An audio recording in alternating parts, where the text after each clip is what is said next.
à tous, bienvenue dans ce tutoriel consacré à Campus Connect. Aujourd'hui, je vais vous présenter Campus Connect, une plateforme conçue spécialement pour les étudiants afin de faciliter l'accès à leurs ressources académiques et d'encourager le partage des connaissances. Vous découvrirez comment accéder à vos cours, partager des notes, échanger avec vos camarades dans un espace sécurisé et pratique. Que vous soyez en quête d'entraide ou à la recherche de documents, ou alors curieux de savoir ce que vos délégués ou enseignants ont publié dans vos différents forums WhatsApp, Campus Connect est l'outil idéal pour vous accompagner tout au long de votre parcours universitaire à Angoikele. Alors restez avec nous et découvrez comment tirer le meilleur de notre plateforme. Ok, comment accéder à Campus Connect? Pour accéder à Campus Connect, vous vous rendez dans votre navigateur préféré, ça peut être Chrome, Safari. Moi, j'utilise Brave. Sur la barre de recherche, je vais juste taper Campus Connect Ngwa. Campus Connect Ngwa. Voilà, j'appuie sur Entrée. Et là, le premier lien sur la page de résultats des recherches, là, je clique sur le premier lien marqué Campus Connect Ngwa. Écrit. Une seconde, un seconde. Ok. Là, je suis sur le site Campus Connect Ngwa. Là, vous pouvez observer la page d'accueil de l'application. Ici, c'est le formulaire de connexion pour les utilisateurs déjà enregistrés sur la plateforme. Là, on a une brève description de ce que fait notre plateforme, dont le partage des ressources, consultation des notes, un espace de collaboration, forum académique. Et en dessous, on a les différentes annonces. Donc, le recteur peut parfois communiquer des annonces générales à partager dans tout le campus. Campus Connect se charge de les restituer à tous les étudiants. Là, en dessous, on retrouve les différentes catégories ou facultés. On a la faculté des sciences, faculté de lettres pour l'instant. Et plus en dessous, on a les cours les plus suivis, donc les cours les plus visités par les étudiants. On a par exemple anthropologie, info, maths, bios, etc. Bon, là, nous avons les différentes aides. Par exemple, si un étudiant souhaite calculer sa MGP, donc son résultat semestriel, ou alors durant toute l'année, il clique là, juste il clique sur le lien, et là, ça va le rediriger vers une application réalisée par un de nos camarades qui a bien voulu le partager avec tous les autres étudiants. Donc, nous disons merci. Donc, il s'appelle, son pseudo, c'est Serge Code. Alors, n'hésitez pas à aller liker son GitHub pour l'encourager. Parce que là, il a contribué à faciliter la vie de plusieurs étudiants. Voici son email et son GitHub. Vous pouvez aller liker ou lui envoyer un message pour le remercier. Donc, revenons sur l'application. Là, on a les différentes fiches d'inscription. Là, si un étudiant souhaite tirer sa fiche d'inscription à la fac de l'air, là, il enregistre son matricule et vous connaissez les étapes. Pareil pour la fac sciences, pareil, et pareil pour les autres facultés. Nous avons un forum. En cliquant sur forum, nous sommes automatiquement redirigés vers notre forum de discussion WhatsApp. Donc, vous cliquez sur ensuite tu rejoindre le chat pour rejoindre la communauté et tous les différents administrateurs. Bon, nous allons procéder à l'inscription. Comment s'inscrire sur Campus Connect? Donc là, en dessous du formulaire de connexion, on voit un petit texte sign up. Vous pouvez aussi décider de mettre votre portail Campus Connect en français. Là, ok, il est traduit en français. Là, je viens sur inscrivez-vous. Ok, sur la page d'inscription, je peux voir les différents champs, donc de prénom, nom, courriel, nom d'utilisateur, mot de passe, etc. Bon, vous devez noter ici que seuls les champs avec les champs précédés d'une étoile rouge sont obligatoires. Ça veut dire que vous pouvez remplir le nom, le prénom, le courriel, le nom d'utilisateur, mot de passe et laisser les autres vides, tels que le numéro de téléphone, la langue, code officiel, etc. Tout ça, c'est pas important.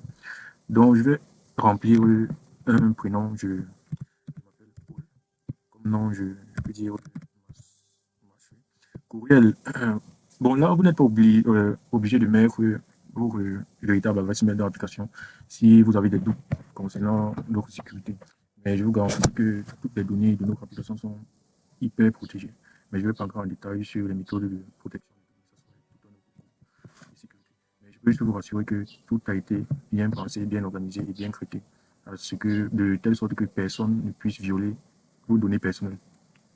Donc, ok, je vais mettre un courriel par défaut qui n'existe pas. Je peux mettre par exemple paul1@yahoo.fr. Comme nom d'utilisateur, je peux décider de m'appeler paul1. Concernant ce champ, beaucoup d'étudiants rencontrent des difficultés. Vous devez, je tiens à le nom d'utilisateur, c'est en un seul mot. Donc, un nom d'utilisateur, il ne doit pas contenir d'espace ni de caractères spéciaux. Par exemple, des accents aigus, des virgules, des points. Non, non. Le seul caractère spécial autorisé, c'est le underscore. Ou alors le tiré de 8. Et là, vous pouvez l'ajouter comme ça, comme ceci. Si vous voulez que votre nom d'utilisateur contienne des espaces. Bon, là, vous pouvez simplement l'écrire en un seul mot. Ça peut être un petit sobriquet ou un petit nom mignon. Donc, je vais mettre pour 1, 2. Mot de passe, je veux mettre un mot de passe simple par défaut. 1, 2, 3, 4, 5, 6. 1, 2, 3, 4, 5, 6. Ok. Les autres champs peuvent rester vides. Vous pouvez toujours les remplir si, pour vos portfolios. Si, par exemple, d'autres utilisateurs peuvent jeter un coup d'œil sur votre profil ou en savoir plus sur vous. Bon, là, vous avez les critères de mot de passe. Là, on vous dit carrément que 1, 2, 3, 4, 5, 6 n'est pas un mot de passe fiable. Et là, bien sûr, vous pouvez ajouter des caractères pour le rendre encore plus fort. Mais je vais m'en tenir à 1, 2, 3, 4, 5, 6 pour passer certains tests. Mais mettez un mot de passe plus robuste. Ok, là, je clique sur inscription, valider mon inscription. Et là, après l'inscription, là, on me demande bon, on est redirigé vers cette page. On vous souhaite la bienvenue. On vous dit vos coordonnées, vos informations personnelles ont été enregistrées. Vous allez recevoir un email avec vos identifiants et vos mots de passe. Bon, ça c'est le menu et la page d'accueil et après connexion. Bon, la première chose à faire lorsque un utilisateur se crée un compte, c'est de retourner vers la page d'accueil. Okay. Et une fois qu'il est sur la page d'accueil, il vient là, il vient dans le catalogue de cours. Dans le catalogue de cours, il y a la possibilité de choisir sa filière. Choisir, par exemple, je suis en informatique L1, voici informatique L1. Donc je peux paginer pour chercher d'autres filières. Donc là, je clique sur 2, je peux voir les autres filières qui sont disponibles sur Campus Connect. Bon, je vais faire un test, je vais m'inscrire en informatique L1. Vous pouvez aussi faire une recherche. Et là, on m'affiche tous les cours d'informatique. Là, je dis, je fais informatique L1, je vais m'inscrire en informatique L1. J'appuie sur s'inscrire. Ok, on dit votre inscription a été validée. Maintenant, là, je peux voir tous les différents menus de ma filière. Bon, là, on a l'agenda. L'agenda, c'est le chronogramme des activités spécifiques à votre filière. Par exemple, le programme de TD, les évaluations, les devoirs à remettre, etc. Là, dans le document, c'est où sont répertoriés tous les cours. Donc, tous les cours envoyés par vos camarades. Donc là, on peut observer ces différents cours déjà sur la plateforme. On a les différents CC, Collier, CC, Info 151, etc. Donc là, j'ancre par exemple Info 151, système et réseau. Et je suis dans le cours, je peux voir les différents documents.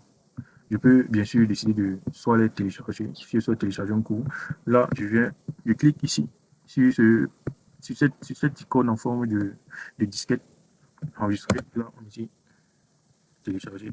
Là, je choisis le répertoire. Là, save. Ok, voici mon cours téléchargé. Là, je peux l'ouvrir et le lire. Voilà, vous voyez, ça marche très bien. Bon, je peux décider que pour ne pas surcharger ma mémoire de mon appareil, je peux le lire directement sur la plateforme. Là, je clique sur cette icône avec la loupe. Là, nous sommes dirigés vers une page où le cours va s'afficher. Donc, ça fait qu'une fois que le cours s'affiche, vous pouvez bien sûr désactiver vos données mobiles et lire le cours normalement. Une fois que vous avez fini, vous fermez juste l'onglet et vous continuez à vaquer à vos activités. Bon, là, je rentre. Ok, nous avons fait à peu près le tour de la partie document. Donc, c'est ici que vous trouvez tous vos cours, les TD, notes, etc., etc. Bon, je vais rentrer dans le menu du cours pour vous présenter les autres modules. Là, on a les liens, les différents liens. Par exemple, les liens de dépôt des devoirs, les liens d'inscription au TD, etc. Là, on a le menu exercice si des utilisateurs souhaitent s'entraîner sur ces petits exercices, avec bien sûr des méthodes de gamification pour récompenser les meilleurs. Là, on a les différentes annonces. Donc, les annonces et les délégués qui se font dans les groupes WhatsApp, etc.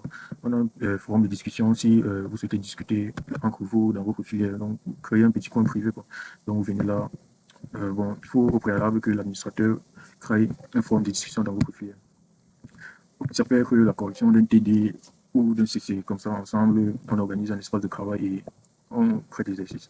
Là, on a un module très important qui est le partage des documents. C'est ici que chaque étudiant désireux qui souhaite partager un document à ses camarades peut venir l'uploader ici en cliquant sur cette icône, envoyer un nouveau document. Au préalable, il peut créer un dossier. Je vais faire un exemple. Je vais prendre un exemple. Là, je crée un dossier. Je peux appeler ce dossier mes documents.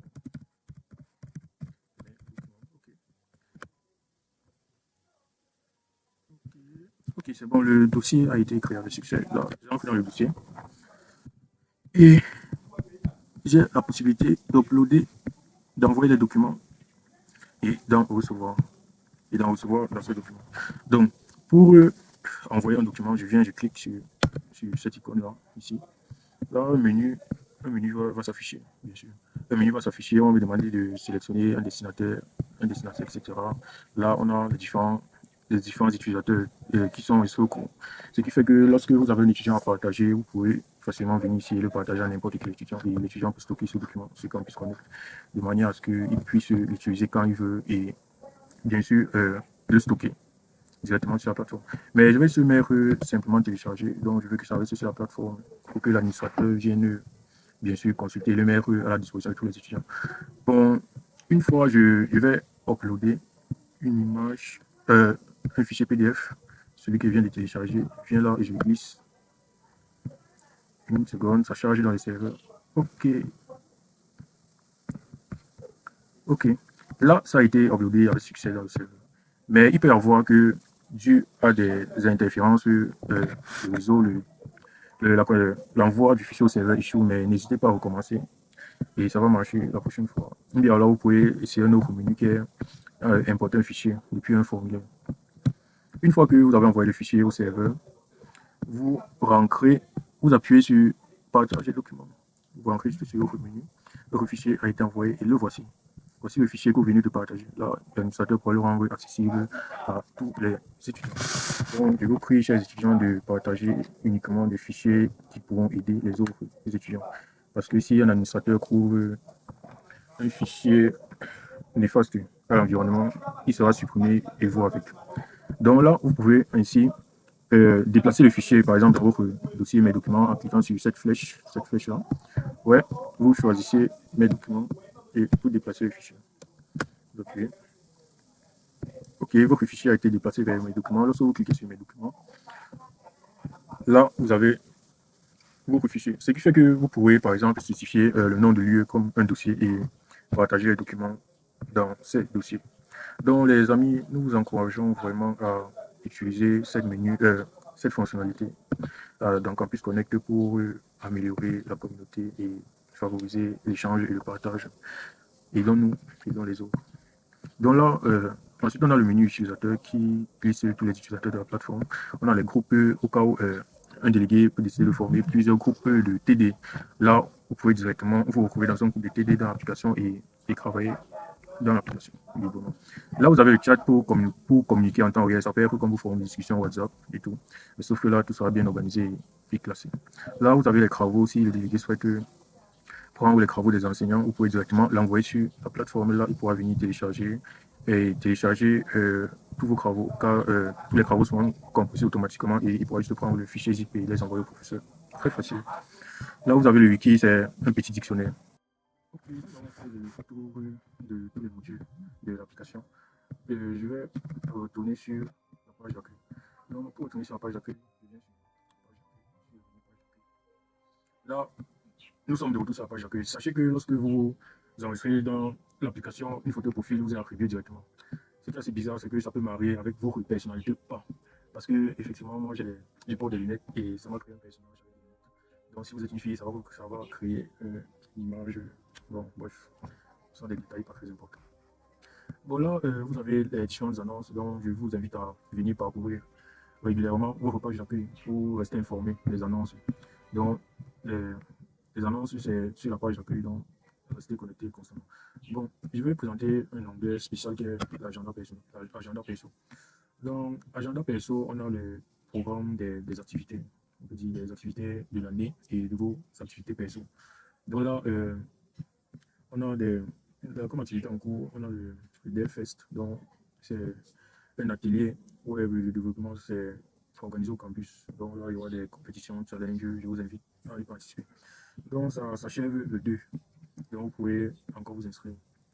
Ok, mais on peut déjà voir, donc c'est un calendrier d'activité. Donc si là je check les dates passées, comme par exemple, on a eu la fin des demandes des chambres universitaires, la fin des prescriptions académiques, la rentrée académique pour le niveau 1. Donc parcours jouer aussi également sur cet onglet pour rester informé de tous les événements venus au campus, comme par exemple des événements sportifs qui sont déroulés au campus prochainement, et les inter, les matchs de foot et d'autres activités très très importantes, à ne surtout pas manquer pour un étudiant de bon équilibre, bien sûr.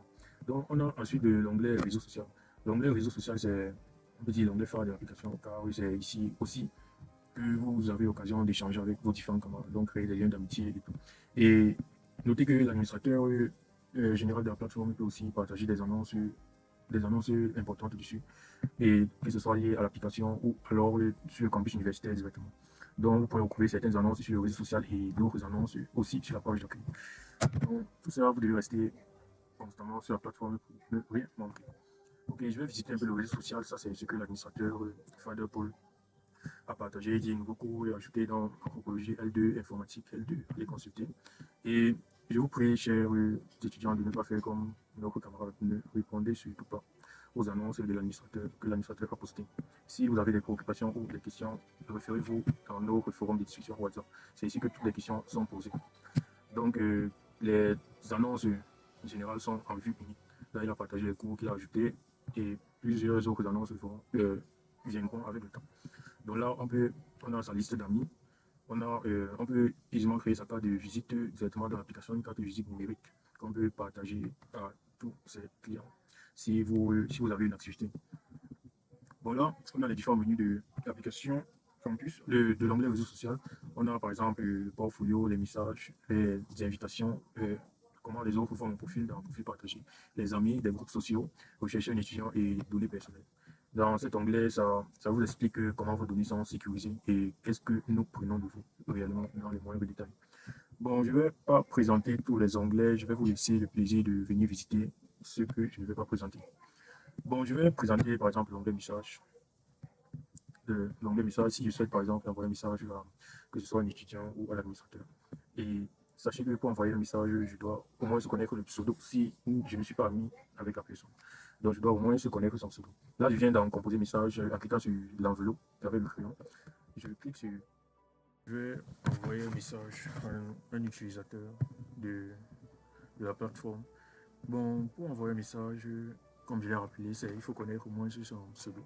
Là, je décide d'envoyer un message à un utilisateur qui s'appelle Chat. Ok, le voici. Là, je choisis le sujet, je dis par exemple. Bon, à ce niveau, très précisément, nous rencontrons quelques difficultés avec le serveur que nous utilisons actuellement, qui utilise des méthodes de sécurité un peu poussées. Ce qui fait que certaines méthodes ne sont pas autorisées par le serveur. Donc, je vais vous montrer la technique pour envoyer un message à partir de ce formulaire. Donc, ce qui fait que les autres menus comme choisir une pièce jointe ou faire un vocal sont à screen. Donc, lorsque nous sommes sur ce grand pavé-ci, maintenant pour envoyer un message, nous allons d'abord cliquer sur cette icône de grand écran pour dire oui, je souhaite faire un grand écran. Ok, je clique là et je clique sur source. Ok, lorsque j'ai cliqué sur source, je vais voir une page, etc. Bon, je vais tout supprimer. Ok, et je vais écrire bonjour. Comment tu vas?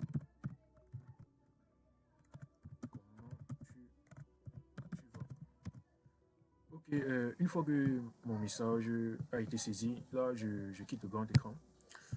Oui, et je valide, j'envoie le message. Si vous ne respectez pas cette méthode, le serveur bloquera vos messages et vos messages ne seront pas envoyés.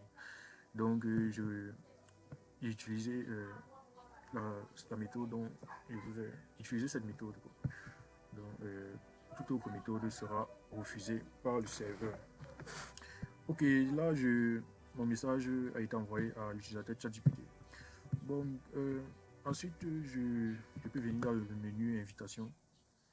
Dans invitation, je désire avoir des amis sur la plateforme avec qui je souhaite partager mes photos, bien, mes préoccupations, mes problèmes, à qui je peux raconter mes histoires.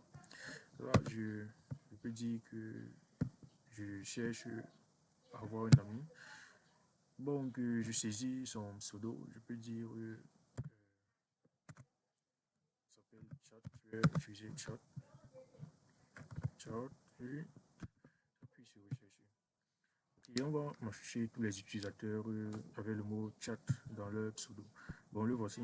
Bon, je peux décider de dire j'ai un utilisateur dont le nom commence par CH. Là, on va m'afficher tous les utilisateurs dont le nom. Et où il y a CH dans leur pseudo, donc on a ici la liste des utilisateurs, on peut paginer, etc. Bon, je peux choisir celui-ci, Michel Baye. Bon, je lui envoie une invitation. Là, le message, il peut laisser vite, je lui envoie l'invitation. Ok, l'invitation a été envoyée à Michel Baye. Maintenant, je vais devoir attendre qu'il me réponde, qu'il accepte mon invitation. Bon, je vais passer au prochain onglet qui est bien sûr les amis pour afficher la liste de ses amis, les groupes sociaux pour partager un intérêt commun. Ça peut être le code, ça peut être la mode, ça peut être. Bref, vous saurez quoi faire de cette partie. Bon, comme je le disais dans données personnelles nous résume en gros tout ce que nous avons à votre sujet, toutes les données que nous avons à votre sujet et les permissions que vous nous accordez. Bon, nous avons tout ce que nous récupérons à votre sujet, les voici et ils sont stockés dans ces différents modules bien organisés. Ok, ce qui fait que si vous avez des doutes, bien si vous pensez que nous pourrions prendre vos informations privées, vous pouvez ainsi visiter ce module et checker tout ce que nous recueillons sur vous et supprimer ce que vous jugez sensible dans l'application. Ok, je pense que nous avons à peu près fait le tour de l'application. Donc les amis, je vous attends nombreux sur Campus Connect. N'hésitez pas à rejoindre l'aventure afin que nous puissions agrandir la communauté, partager ensemble, partageons les ressources, aidons nos cadets du niveau 1 et aidons aussi nos camarades.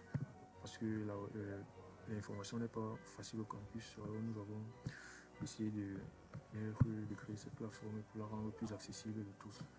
Donc les amis, je vous invite à venir vous inscrire massivement. Et merci à ceux qui nous ont fait confiance, car nous sommes déjà plus de 100, malgré la difficulté que nous avons rencontrée l'année passée, quand nous avons perdu nos données. L'année passée, nous étions à 1000, nous avons dû repartir de zéro, dû à un petit bug informatique. Et nous sommes plus de 100, donc merci à vous et partagez la plateforme et nous nous retrouverons bientôt sur WhatsApp pour en discuter davantage. Merci à vous.